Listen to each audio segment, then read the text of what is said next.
As you, I hope, know, it's February 13th, 2022. And February is always a special month for us at the North Texas Church of Freethought because it was in February of 1995, a few months after starting up operation in late 1994, that we held our first NTCOF church service. And we'll get to in a minute what we did. But so this presentation is on the origin and the growth and the development of the North Texas Church of Freethought. If you have not been to our Facebook page or our YouTube channel, please go there. And remember, the YouTube channel greatly helps if you subscribe. It doesn't mean you're going to get all kinds of spam, at least not to my knowledge, but go ahead and subscribe and look at some of our past presentations and comment. The more activity that's going on there, the more interest it draws. And the more interest it draws, the more people will find out about us and find out about what it is that we're preaching, which is the good news of free thought and superstitionless ideas about religion. Go to our website as well. So we have often said that we are reinventing religion. Very much like Thomas Paine when he wrote in the early days before the American Revolution that we have the power to start the world over again. And I think that at this point, that's what needs to happen to religion anyways, especially in the setting of the Abrahamic religions that basically monopolize most of all the attention of the media and everybody in the United States. So since 1994, we've actually been doing that. But we didn't have our vision immediately at first, and I'll say more about that in just a moment. But in those days, before the church got started, Mike Sullivan and I, who I met through the North Texas Skeptics soon after moving to town in 1987, got together and have lunch, and we talked about a lot of our shared interests, one of which is religion and why do people believe in all this crazy stuff? And we both knew that people would often say, "Oh, I just love the singing in church," and there were aspects they liked about it. Even atheists will say that, "Oh, I like the music." So we got to talking a lot about what it is exactly that is objectionable about religion. And so many unbelievers, atheists, people like ourselves, just castigate and condemn religion. It's such a big catch-all term. There's lots of different religions, and there are some godless, some atheistic religions, and we've talked about that, especially with Buddhism in the past. But even the Unitarian Universalists welcome atheists, and I think Tom, who's on the call today, had talked about being connected with the UU organization.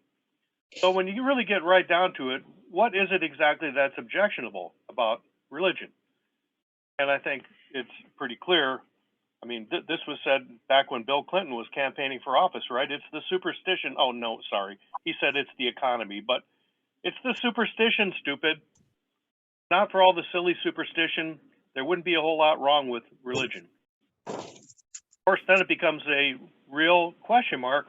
What becomes of all the traditional religions if you take away the gods, the miracles, the life after death, the substitutionary atonement and all their doctrines and so forth? Because many people, in fact, Dan Barker with the Freedom from Religion Foundation, I've heard him say on one or more videos that when told, "Oh, don't throw the baby out with the bathwater," he's responded and said, "We've thrown the bathwater out and there's no baby there." But I think it really can be thought about more deeply than that. I think there is something left if you take out gods, miracles, life after death, and so forth. So when we got started up, we called ourselves the unchurch, kind of like the uncola. We called ourselves the Philea religion because we had taken out the indigestible, hard to swallow, hard to accept, impossible to accept for people like us, really the bones of the traditional faith-based religions, and had wanted to set our ideas about religion on a fact and reason-based kind of basis. We also said that we were the thinking person's religion. In fact, a caller to, I believe it was a New York radio station that I was interviewed for in the early days, actually came on and said, "You're talking about a thinking person's religion, a thinking man's religion." I don't know that we can really say that we're out to start a scientific religion because, after all, science is not religion and religion is not science. I don't think either of them can be that because they really deal with very different things. And as we've talked about, religion has to do with your personal outlook, your first person what it's like to be a human being, and especially to be yourself. It just doesn't have the intersubjectivity of things of science. I can't present you with any information about my religious outlook. We can talk about it, but it's not like I can show you the sort of information that is beamed back by a space probe that everybody can look at and sees the same thing, although they may have different um, feelings about presented and how beautiful the pictures are or whatever. So over the years, we've realized that traditional religions, minus the gods, the miracles, the life after death, and so forth and so on, had to also involve a plus. You're taking away something and adding else something as well. And what we're adding in is philosophy, psychology, and the social, biological, and physical sciences. In other words, even our momentary science is often used to illustrate something going on from a quote-unquote religious point of view, something having to do with the human condition and what it's like to have and experience the challenges of what it means to be a human being. Philosophy also being very intersubjective. In other words, you look at the professional philosophers and what they write, they're frequently writing in their particular jargon. There's nobody that really retails it very well.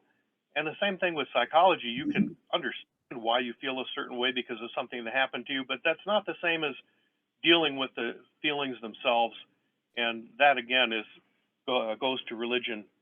I think it's very interesting even to think about Christianity starting up in a milieu of the earlier Judaistic religion, where all there was this business about sin and being punished for your sins and having to put your sin on a scapegoat and run it out of town, and God is punishing you for sins. I mean, it must have been a heck of a world that in at that time.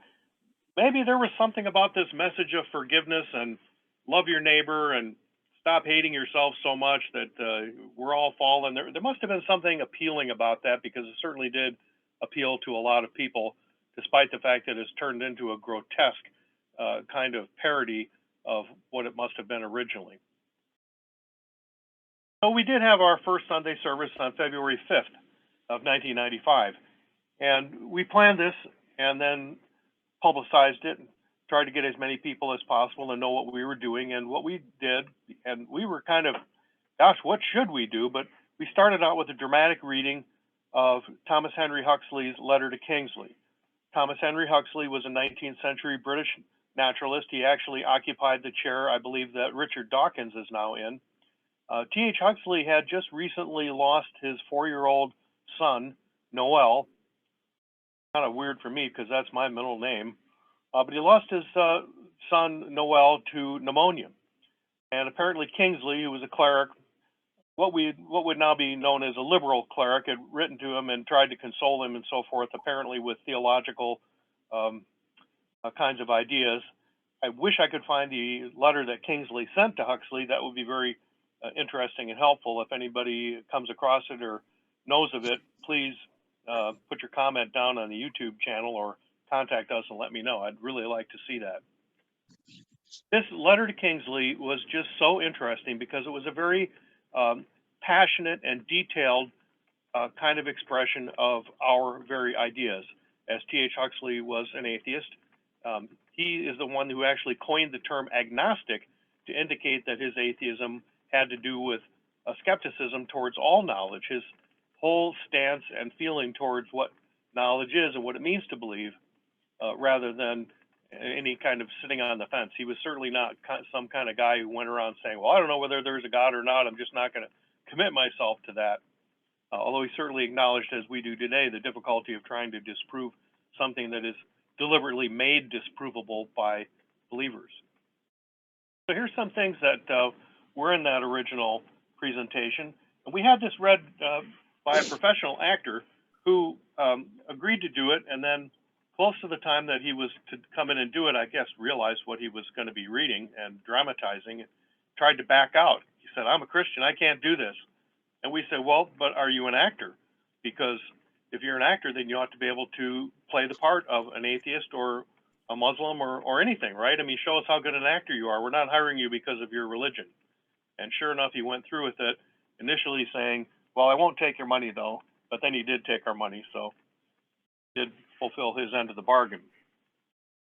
I'd have to go back in the archives, which we really don't have much, to see who this guy was to find his name, but it was quite an experience to have him come on in period costume and adopt a little bit of a British accent and then read the letter. But here's an excerpt from that, where Huxley says, my convictions, positive and negative, on all the matters of which you speak, he's responding to the letter that Kingsley had sent him, are of long and slow growth and firmly rooted. But the great blow which fell upon me seemed to stir them to their foundation, and had I lived a couple of centuries earlier, I could have fancied a devil scoffing at me and them and asking me what profit it was to have stripped myself of the hopes and consolations of the mass of mankind. To which my only reply was and is, "Oh, devil, truth is better than much profit. I have searched over the grounds of my belief, and if wife and child and name and fame were all to be lost to me, one after the other, as the result, still I will not lie." He went on to say, no man who has dealt daily and hourly with nature can trouble himself about a priori difficulties. We've talked about a priori. That's really the trouble with all syllogistic logic. You have to make sure that your premises are correct and valid, otherwise you're going to get nonsense. And people that want to try to prove God with their so-called logic just make me laugh, because they never start out with some kind of real premise that is trustable and believable. Huxley went on to say, give me such evidence as would justify me in believing anything else, and I will believe that. Why should I not? It's not half so wonderful as the conservation of force or the indestructibility of matter. And think about that. Those are things we take for granted, but they weren't always really believed to be so. And of course, they're only so in our present context. There may be places where the conservation of force or the indestructibility of matter are not preserved. Who knows what goes on in black holes? That's still a mystery. Who so clearly appreciates, he said, all that is implied in the falling of a stone can have no difficulty about any doctrine simply on account of its marvelousness. The longer I live, the more obvious it is to me that the most sacred act of a man's life is to say and to feel, I believe such and such to be true. Doesn't that really strike a chord in your soul? That is exactly where we are at. He pointed out, all the greatest rewards and all the heaviest penalties of existence cling about that act of saying that you believe such and such to be so. The universe is one and the same throughout, and if the condition of my success in unraveling some little difficulty of anatomy or physiology is that I shall rigorously refuse to put faith in that which does not rest on sufficient evidence, I cannot believe that the great mysteries of existence will be laid open to me on other terms. There's no use to talk to me of analogies and probabilities. I know what I mean when I say I believe in the law of the inverse squares. I will not rest my life and my hopes upon weaker convictions. I dare not if I would. Now, again, this just goes so much to what so many of us feel in our souls as well. Maybe it's not scientific, but why believe in anything that is not of the strength of something like the law of inverse squares? Just no point to it. We should realize how ignorant, how uncertain we are. And he finishes his letter. This is right towards the end.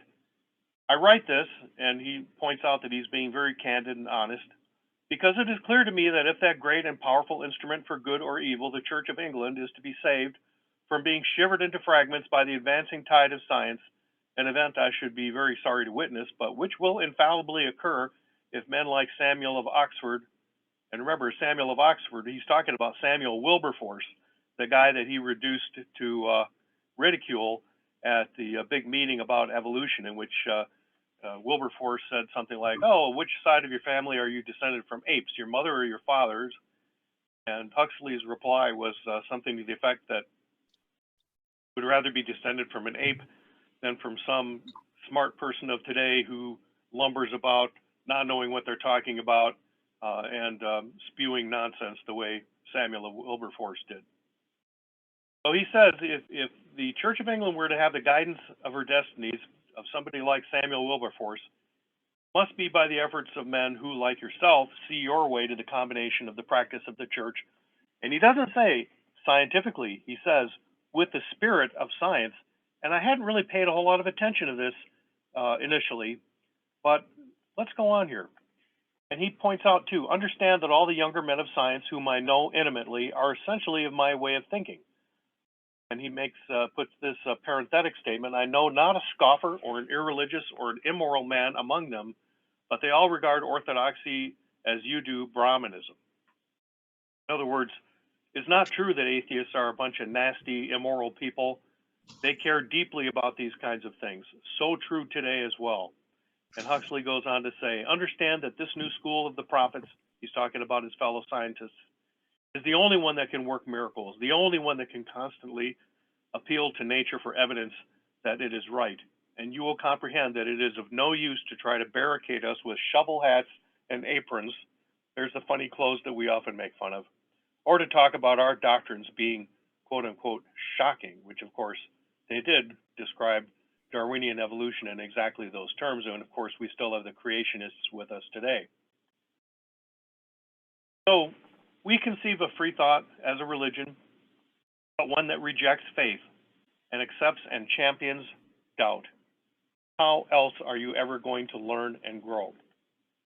Conceive of free thought as a religion that urges the asking of questions and the questioning of answers. Like in science, not about scientific facts, but rather the things that people accept, and not even supernaturalism, but just how to live our lives, how to be good, how to get along with people, how to raise our kids, all the ordinary, and if you think about it, not so ordinary, really extraordinary difficulties and challenges of everyday life. Free thought is religion that looks for its errors instead of trying to deny them, hide them, or explain them away. Only religion were more like science in that respect, looking for ways to improve itself. Free thought is religion that holds the sacramental value of discovery and progress rather than of orthodoxy and dogma. So many times we see different religious groups trying to go back to their roots and find the true spirit of Islam or Christianity and what was originally said, as if that has more credence. That would be, imagine if scientists today went back to say, well, what Aristotle believed about the world of observation, that's really what we have to hold to. That's the only true science. Would immediately recognize how ridiculous that was, because Aristotle just was not aware, didn't have the knowledge, the context of experience that scientists of today have. But wait, there's more. But notice that with the way we reconceive of and reinvent religion, can't tell you what's more. You have to wait and see. You have to put your shoulder to the wheel and find out for yourself what more there is. And what we have found out over the last 27, going into our 28th year of championing these ideas is that, yes, there's always more, and we don't know what it's going to be. It's just like science in that way. You have to think about things, and think about things maybe that you can understand and things that you can't understand. But the universe is always there, and our lives are always there for as long as we live, that we can examine what's going on in our personal spheres. So if there's questions or comments or corrections, objections that anyone wants to make right away that will be on the record, go ahead and unmute and make those. Otherwise, I'll just conclude as I usually do with some other comments.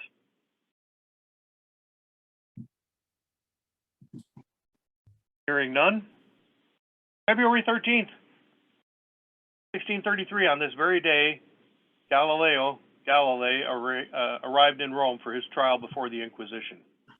Oh boy, that was an important event. Centuries later, in 1945, the beginning of the firebombing of Dresden. We always think about Hiroshima and Nagasaki, but firebombing of Dresden was at least as destructive, but just carried out with conventional weapons. 2004, there was discovery of BPM 37093, a white dwarf star. They announced that was the Harvard Smithsonian Center for Astrophysics. They named it Lucy, after the Beatles song Lucy in the Sky with Diamonds, because these white dwarf stars are basically composed of carbon and some hydrogen. So they're like compactified diamonds. They're giant diamonds. Think of that, and this particular one is like 1.1 times the mass of our sun. Can you imagine a diamond of that size? That's what's out there in the universe. And then just last year, we had our Snowmageddon, and we had a little mini Snowmageddon just recently, of course, but that was the one that caused so much damage and called into question the integrity of the electrical grid in Texas and so forth. So as we get in the right mindset for discussion, remember, we're not here to do battle. Remember that it might always be wise to insert the words, I think, or my opinion, because it lets others know that, of course, it's just your opinion, it's what you think, what you've come up with. Doesn't mean it's not right, but it doesn't mean it's infallible either. Another way is some say this or that. That's a nice way of not getting personally, extracting your personality from something that is meant to be and should be discussed more dispassionately. And then, well, what about the idea? And by the way, I do this with my patients because they'll come in and they'll have very strong feelings about, oh, lately it's whether they're going to get the vaccine. And sometimes it's much less confrontational to say, well, here's what is being said. That way you're not telling them they're wrong. You're just saying, here's what other people are saying. Additional points of view to consider. I've put this up before too, that as we interact with people, we should pay attention to what's going on, and especially our feelings, and then acknowledge what's going on, our discomfort or anxiety or whatever it may be, and then understand where those things are coming from, then seek other perspectives, because everybody reacts differently to these different subjects, and your reaction is not necessarily the reaction to have. It's your reaction. Fine, own it, and then examine options. And what are your options? Express your feelings. Gee, that makes me feel uncomfortable. And maybe you have to think about it more, and it's okay to say, I've got to think about that more. Also express understanding, to acknowledge the other perspectives, and just leave it open. There's always another time to come back to these kinds of subjects. Otherwise, you're going to be at something all day, and you do need time to sleep on it. You're not going to prey on it, that's for sure, but sometimes letting some time go by and letting our ideas mix it up with other ones in our unconscious, and a lot of times an additional idea will pop into your head later. I don't know about the rest of you here, but maybe I'm just really stupid, but I don't always think of the best response or the best way to make connections on the fly as it's happening. Well, the good news is that nothing lasts forever. And the bad news is nothing lasts forever. Remember when they say, this too shall pass, that applies to the good and to the bad alike. We often learn more by thinking about the opinions of others than by dwelling on our own opinions. And where did our own opinions come from after all? Well, they came from other people, didn't they? We weren't born with them. So let's have a healthy sense of perspective about everything that we discuss and our thoughts and feelings about them. Embodied minds, bodies, our own and others, they help inform us of what is in our minds. That's a very useful thing to keep in mind. Because the way of freethinkers. That, just reviewing our principles, reason, enjoyment, appreciation, and love. And notice only the top one is the rationalism part of it. The other things have to do with things that you cannot have without having a full life. Mr. Spock, who's always logical, that would be impossible. There are going to be things that you enjoy. Every scientist in business today chose what they're doing because of something that they enjoyed or appreciated about it. And of course, love, which is the meaning and purpose that we attach to things, the value that we find in things, and how wonderful that we all do tend to differ a little bit with respect to those things, and how wonderful that we can all expand our sense of love and what it is to put value on things by listening to other people's perspective about that. Finally, remember that free thought is not free. We do need and appreciate your donations, which you can easily make through PayPal on our website, or just send a check or send a certified package with those gold pieces and things like that to us. Our mailing address is on thechurchoffreethought.org, but as I said, easiest to contribute by PayPal. So again, to remind us of what we said at the beginning, visit us on Facebook, our webpage, We have a Twitter feed as well, although it's pretty low traffic. There's Facebook and Twitter URLs and our Church of Freethought. Our church depends on your continued support. Please promote your values by supporting the church, because we can do together what none of us can do on our own. And we don't ask for a 10% tithe. It's actually a discount. We're continuing that. Looks like so join with us in promoting facts and reason, and celebrate and championing doubt, because that's what makes progress, not just insisting on believing something because you want to believe in it. Demonstrate your commitment and be the future that you wish to see. And with that, we'll conclude. Thank you very much for listening. Good morning to everyone. And Melius Facet, that means in Latin, do better. And we'll move on to our question and answer discussion, which we actually got started on early because of difficulty getting signed into Zoom. So again, thank you.